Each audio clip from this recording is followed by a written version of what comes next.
Assalamualaikum warahmatullahi wabarakatuh. Alhamdulillahilladzi hadana li hadza wa ma kunna linahtadiya laula an hadana Allah. Ashhadu an la ilaha illallah wahdahu la syarika lah wa ashhadu anna Muhammadan abduhu wa rasuluh. Hadis ke-31 bab Fadilah Al-Quran.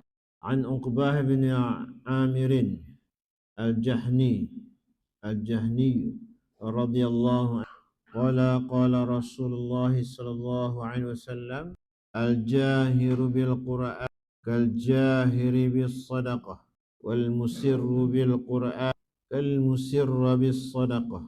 Sayyidina Uqbah bin Amir radhiyallahu anhu meriwayatkan bahawa Rasulullah sallallahu alaihi wasallam bersabda, seseorang yang membaca Al-Quran dengan bersuara adalah seumpama seorang yang memberi sedekah secara terang-terangan, dan seseorang yang membaca Al-Quran secara senyap adalah seumpama seorang yang memberi sedekah secara sembunyi. Hadis riwayat Tirmizi, Abu Daud, Nasa'i dan Hakim.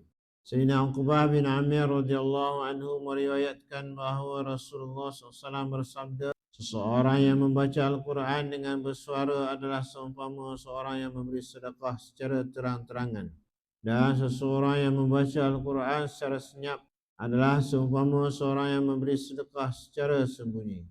Hadis riwayat Tirmizi, Abu Daud, Nasa'i dan Hakim. Keterangan: kadangkala memberi sedekah secara terang-terangan dengan maksud untuk menggalakkan orang lain turut bersedekah atau kerana sesuatu maslahah yang lain adalah lebih afdal. Kadangkala memberi sedekah secara sembunyi adalah lebih baik. Misalnya apabila terdapat perasaan riak, menunjuk-nunjuk atau untuk mengelakkan penerima daripada mendapat kehinaan dan atas sebab-sebab yang lain. Begitu jugalah dengan Al-Quran. Pada sesetengah masa membaca Al-Quran dengan bersuara adalah lebih afdal, iaitu apabila pembacaan kita menjadi sebab keinginan orang lain untuk membaca dan menjadi sebab orang lain mendapat pahala mendengar bacaan Al-Quran. Pada ketika yang lain adalah lebih afdal membaca Al-Quran dengan suara perlahan, umpamanya di tempat yang boleh mengganggu orang lain atau terdapat kemungkinan timbulnya perasaan riak dan lain-lain. Oleh kerana itu, ada diriwayatkan kelebihan-kelebihan yang tersendiri bagi bacaan Al-Quran dengan bersuara dan sebaliknya. Kadangkala satu cara itu lebih sesuai dan kadangkala satu cara lagi lebih afdal.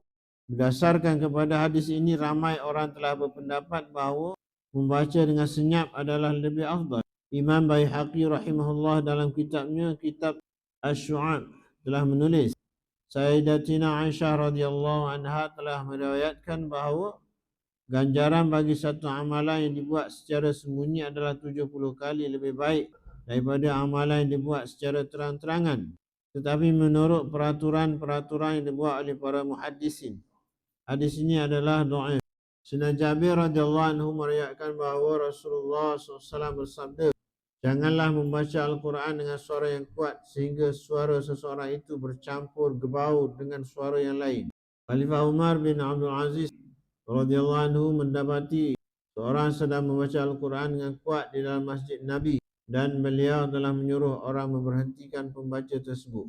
Walau bagaimanapun pembaca itu berhujah, maka Khalifah Umar bin Abdul Aziz radhiyallahu anhu berkata, jikalau kamu membaca Al-Quran itu kerana Allah Subhanahu wa taala, bacalah dengan perlahan. Dan jika kamu membaca kerana manusia, maka bacaan yang demikian adalah sia-sia. Demikian juga terdapat riwayat-riwayat yang menyatakan bahawa Rasulullah SAW menyuruh supaya membaca Al-Quran dengan suara yang kuat. Kitab Syarah Ihya Ulumuddin mengandungi riwayat-riwayat yang juga asar kata-kata para sahabat radhiyallahu anhu mengenai kedua-dua cara tersebut. Adik mengikut kesesuaian, tuan-tuan. Kalau orang di tengah sembahyang, kita baca Quran kuat-kuat. Ataupun orang di tengah mengajar kat depan, kita baca Quran kat belakang kuat-kuat. Tak sesuai lah. Tengok keadaan. Ada kadang-kadang satu-satu masa baca perlahan lagi sesuai. Ada kadang-kadang baca kuat lagi sesuai. Mungkin kat tempat-tempat tu kalau kita baca kuat, orang lain dengar, orang lain pun dapat pahala juga. Begitu.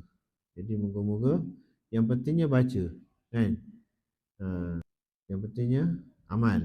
Rumah-rumah yang dibacakan Al-Quran, segala syaitan akan keluar daripada rumah orang yang dibacakan ayat-ayat suci Al-Quran. Semoga kita dengar satu hadis malam ni, kita dapat amal dan sampaikan insya-Allah. Aku qali hadza astaghfirullahalazim lakum. Assalamualaikum warahmatullahi wabarakatuh. Subhanallah wa bihamdihi subhanakallahumma wa bihamdika asyhadu an la ilaha illa anta astaghfiruka wa atubu ilaik.